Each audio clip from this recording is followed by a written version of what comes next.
অসমৰ বিভিন্ন জাতি জনগোষ্ঠী ভাষা ভাষী ধৰ্মাৱলম্বীৰ সংমিশ্ৰিত এটা অনুষ্ঠান হ'ল অসম সাহিত্য সভা।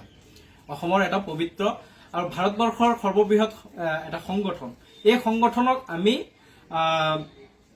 নিৰপেক্ষ আৰু কোনো ধৰণৰ মানে ৰাজনীতিৰ পৰা মুক্ত এটা সংগঠন বা অনুষ্ঠান, জাতীয় অনুষ্ঠান বুলি আমি ভাবো।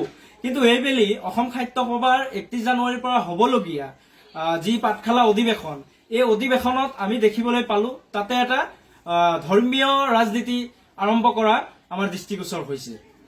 কাৰণ তাতে তাৰ অধিৱেশনৰ লগত সংগতি ৰাখি অহা 4 ফেব্ৰুৱাৰী তাৰিখে হ'বলগীয়া ৰাতিপুৱাৰ ভাগত হ'বলগীয়া যিখন অসমৰ জনগোষ্ঠীয় ছাত্ৰ যুৱ সন্মিলন অনুষ্ঠিত কৰিছে, তাতে আমি দেখিবলৈ পালো অসমৰ প্ৰতিটো জাতি জনগোষ্ঠীয় যিসমূহ ছাত্ৰ সংগঠন আছে তাৰ প্ৰতিনিধিবৰ্গক আমন্ত্ৰণ জনাইছে সেই আলোচনা চক্ৰত অংশগ্ৰহণৰ বাবে।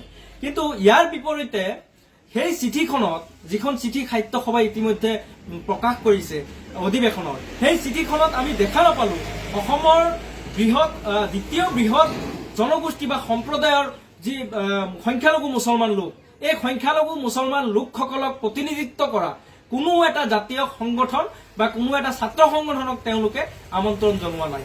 ইয়াৰ পৰা এটা কথা স্পষ্ট যে অসম সাহিত্য সভায়ো বৰ্তমান সময়ত ৰাজনৈতিক দলবোৰৰ দৰে মেৰু বিভাজনৰ সৃষ্টি কৰিছে। আৰু ইয়াৰ পৰা এই কথাটো স্পষ্ট, অসম সাহিত্য সভা মুছলমান বিৰোধী।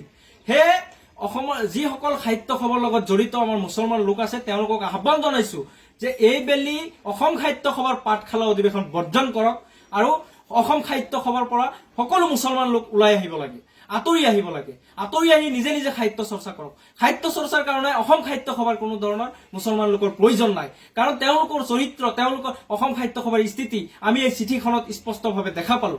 অসমৰ কোনো সকলো দল সংগঠন, জনগোষ্ঠীয় দল সংগঠনৰ স্থান আছে, তাত অসমৰ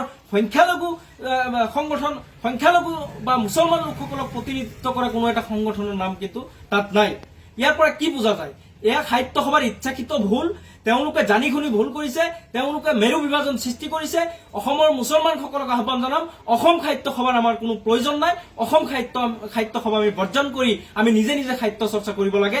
ইয়াৰ লগতে সাহিত্য সভাৰ লগত জড়িত যি উপসমিতি আছে, চৰচাপুৰী ভাষা বিকাশ উপসমিতি, এই সমিতিক আহ্বান জনাইছো অতি শীঘ্ৰে আপোনালোকে সাহিত্য সভা ত্যাগ কৰক। সাহিত্য সভা পদত্যাগ কৰি, যিহেতু তেওঁলোকে আমাৰ সংখ্যালঘু মুছলমানৰ কোনো প্ৰতিনিধি তেওঁলোকে বিচৰা নাই তাত, গতিকে আপোনালোকে অতি শীঘ্ৰে পদত্যাগ কৰি নিজে নিজে সাহিত্য চৰ্চাৰ চেষ্টা কৰক।